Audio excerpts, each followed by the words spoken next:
a man aboard a spaceship encounters a huge spider in space, which becomes his lifelong companion.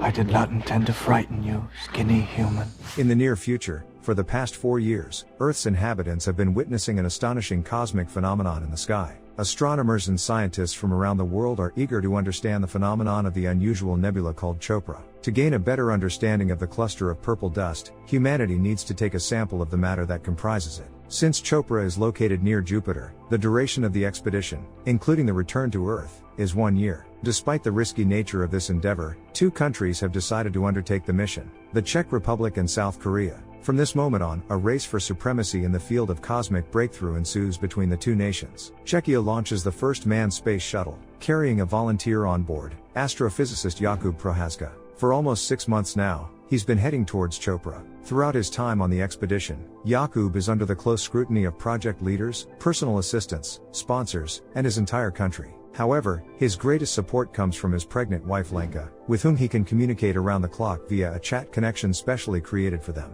Every day for Jakub feels like Groundhog Day. All his actions are aimed at preserving his physical and mental health. Therefore, Peter, the ship's commander, is tasked with monitoring his biological indicators practically around the clock. His main job is to monitor the astronaut's condition and provide timely advisory assistance. Peter also carefully monitors the alternation between periods of wakefulness and rest. Through him pass all initial requests from Jakub regarding any situation on board, and later he directs the arising questions to specialized experts. One of such situations is a malfunctioning toilet, the noise from which is so loud that it wakes the man despite the sleeping pill he took. The disruption of his routine is visibly affecting the appearance of the young man, which concerns his crew. At this time, on Earth, a live broadcast is launched from the main event site, hosted by Tuma, who is responsible for public relations. Hello from the outskirts of Jupiter. I'm very excited to be talking to you from here. This is something in common between a report on the work done and an interactive TV quiz with regular folks. During the live broadcast, a 6th grade student asks how lonely Jakub feels in complete silence, being so far from home. However, the astronaut denies the girl's words, covering up his loneliness with a heavy workload and endless communication with reporters. After all, how can there be any boredom when such curious Czech residents ask such wonderful questions? After the telebridge ends, the cosmonaut tries to connect with his wife through the Quantum Chat Connect, which, according to the creators, is faster than the speed of light, but he fails. While Lenka is not responding, Jakub conducts daily checks of the ship's systems and records its data. Later, he exercises, eats, sleeps, and tries to contact his wife again. At that moment, something goes wrong with the Chat Connect, and on the other end of the line, an unfamiliar male voice answers, asking if he can help. Thinking that the closed line has been hacked, Jakub asks Peter to check the channel's functionality. Meanwhile, the project curator intercepts Lenka's video message to Jakub, in which she tells her husband that she wants a divorce because she can no longer bear his indifference and the separation. Using common sense, Tuma prohibits sending this message to the ship, as it will undermine the astronaut's emotional state and call into question the entire operations course. Jakub Prohaska's team decides to hide the unpleasant news from him and tells him that his wife simply went to her mother's for a couple of days. During this time, they want to find the young woman and persuade to change her mind. Lately, things have been constantly breaking down on the Jan Hus 1 spacecraft, from the toilet system to the surveillance cameras. So when Jakub requests permission to fix the waste disposal system, he is denied, as the sponsors believe that repairing the camera is more important than the man's temporary discomfort. Another restless night forces Jakub to wake up early. In the mirror, he notices a strange stick poking out from under his left eyelid. When he tries to remove it, the stick quickly disappears, but something resembling a spider crawls under his skin towards his temple. The insect moves so fast that the astronaut doesn't know whether to pull it out through his nose or throat. After experiencing all the pleasures of this horror, he wakes up in a cold sweat, realizing it was just a dream. Later, hearing a noise, Jakub gets out of his sleeping bag and goes to check the situation on board. He sees that all the cabinets in the food compartment are open, and some items are floating around as if someone intentionally took them out. As Jakub puts everything back in place, he is once again distracted by the annoying whistling from the toilet. He heads there to temporarily fix the problem, but when he opens the door, he sees a huge spider, half the size of a human, hugging the loud pipe. Jakub quickly closes the compartment, simultaneously asking Peter if there is a hidden camera on the ship, only to learn, to his great disappointment, that it was one of the first things to break. The creature starts talking to the astronaut to calm him down, but Jakub is no longer listening. He heads to another compartment and seals the airlock. Immediately, he contacts Peter and requests permission to disinfect the spacecraft, citing concerns about certain readings. Peter doesn't understand why this is necessary since the data from the ship is perfectly normal. Nevertheless, to ease the fears of the clearly frightened astronaut, he grants permission. However, before initiating the disinfection protocol, Peter asks the commander to recite the sponsor's slogan. A minute later, Yakub watches through the glass porthole as the spider is enveloped in the crimson smoke of the bomb, gradually filling all the compartments of the ship. At the same time, he feels like he might be hallucinating, and Peter suggests talking to a doctor, but Prohaska refuses. When the shuttle is once again safe to be inside without a spacesuit, the astronaut decides to venture out. Now, not only does he see the enormous insect, but he also hears it speaking in a language he can understand. You needn't worry. I experienced no pain in my encounter with Earth's cleaning agents. Only...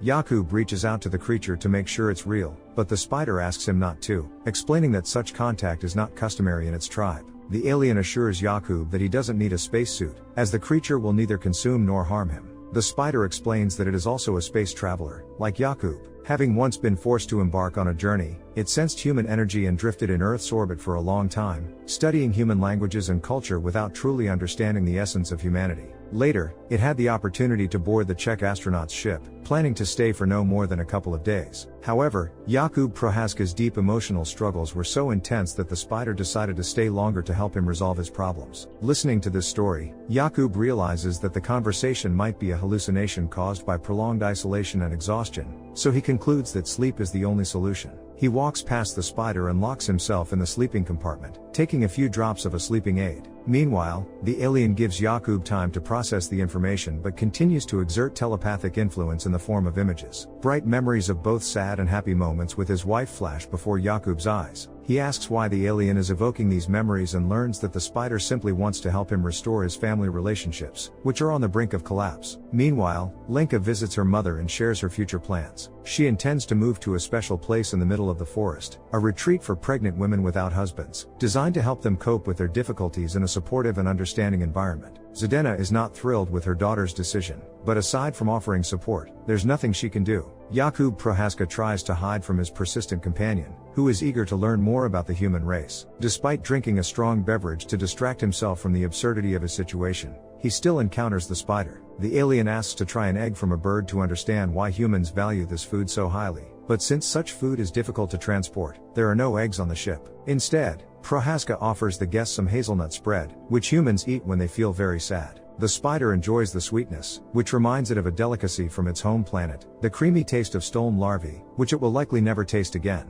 The spider's planet, Alat, was attacked by grampeds and the entire population was infected, forcing the alien to leave through black holes in space in search of solace. The staff informs Jakub that his wife is experiencing temporary issues with the chat connect and promise to fix them quickly. Analyzing Jakub's memories, the alien does not understand why the man feels drawn to his beloved only when she is leaving. His conflicts with Lenka stir strange feelings in the spider, resembling depression, which it believes can only be soothed by the hazelnut spread. Jakub asks his companion for its name, but it turns out the spider doesn't have one. So, the spider suggests that Jakub give it a name. The commander names the alien Hanush, after a famous Czech clockmaker who created astronomical clocks, a figure his father used to tell him about as a child. The alien agrees to adopt this name. Immersed in another memory of the thin man, as Hanush calls him, the alien is curious about where all the love between Jakub and Lenka went. Hanush wants to know if Jakub always wanted to be an astronaut and whether his ambitions could have extinguished their once passionate love. The alien soon learns that the death of Jakub's father spurred him to seek something greater, feeling destined to remain a swineherd otherwise. Later, disturbing dreams interrupt Jakub's rest, and he heads back to the noisy pipe. Opening the door, he sees Hanush affectionately holding the loud pipe like a soft toy, as it has a calming effect on the alien after his heavy human reflections. Out of respect for his new friend, Jakub lifts the restriction on this compartment to soothe Hanush. While Jakub exercises, Hanush continues to study him. He discovers that Jakub's father was killed for being on the wrong side of history, despite being a very good man. Despite the bitterness of this loss, Hanush advises Jakub to think more about the living than the dead, reminding him that it is now his turn to become a father. Jakub's wife, Lenka, is visited by Tuma, who asks her not to leave her husband and suggests she help Jakub believe in love again. However, Lenka firmly refuses to postpone her decision to divorce. Chuma advises her not to abandon Prohaska during such a challenging time, emphasizing that the meaning of their relationship lies in the silence, fear, and loneliness they face together. Yakub is preparing for his final mission, collecting particles from the Chopra Nebula. He and Peter make the final preparations. In 45 hours, Yakub is supposed to enter the nebula, so he needs to get a good rest. Unexpectedly, a video call with Lenka starts on the ship. She wants to know about Yakub's past and the time he nearly drowned in a lake. At that moment, a bright particle from the nebula enters the ship, and Yakub tries to catch it and put it in a cookie box. However, the glowing particle easily passes through the container's walls, complicating the process significantly. As the shuttle gets closer to its destination, which Hanush calls the prime beginning, the condition of the ship deteriorates. The toilet compartment breaks down completely, and communication with Earth is lost. Hanush informs Yakub that this is not the worst thing happening in his life. The astronaut should be more concerned about his unborn child. Hanush transmits a vision of Lenka losing their first child and being left without her husband's support, as he was preoccupied with his preparations for the great flight. Now, Lenka is once again carrying his child, and Yakub is still not there with her. Over time, Lenka arrives at the place where she will spend the last months of her pregnancy and give birth to their daughter.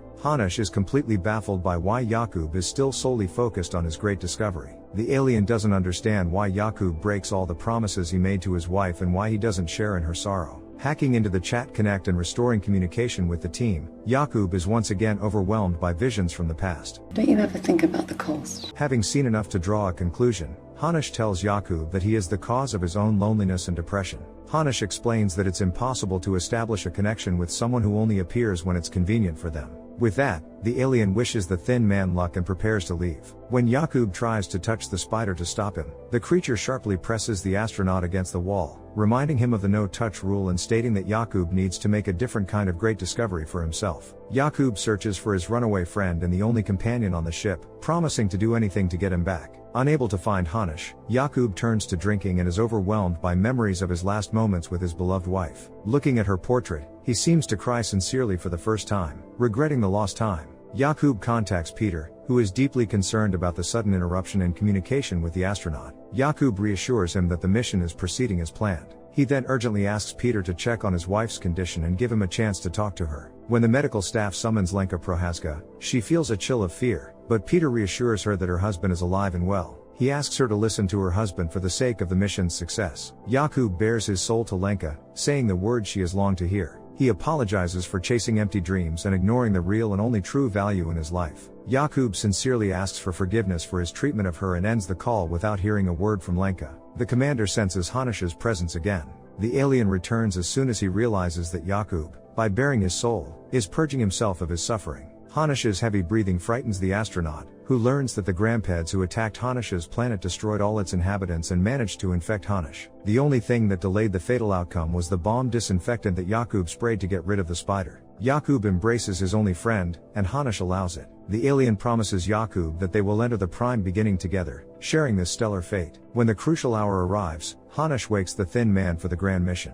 Following protocol, Yakub contacts his team in a live broadcast. Chuma thanks the captain for his time at such a critical moment and officially announces that the Czech Republic is the first to reach the purple cloud on Jan Hus 1 to study the phenomenon that has intrigued people for 4 years. Yakub Prohaska thanks the people of the Czech Republic, the sponsors, and especially his dear wife, whose love, he says, transcends even space. Yakub activates the hydraulics, turns on the green light, and sets the speed to 0, ready to commence the mission. As he contacts the cloud and starts collecting particles, Hanush suddenly becomes ill. Adding to this tragedy, all the ship's systems fail, and the team orders the mission to be aborted, but it is already too late. Yakub hurriedly dons his spacesuit and informs Peter that he is heading into open space. He seals the airlock and detonates the disinfectant bomb, using the blast wave to propel himself toward his friend. Reaching Hanush, the two friends drift in each other's embrace through the vast, star-filled abyss, surrounded by the purple cloud. Yakub decides to share his terrifying story about nearly drowning in his youth. He recalls feeling the same way he does now, seeing the sunlight above the water, understanding he would drown,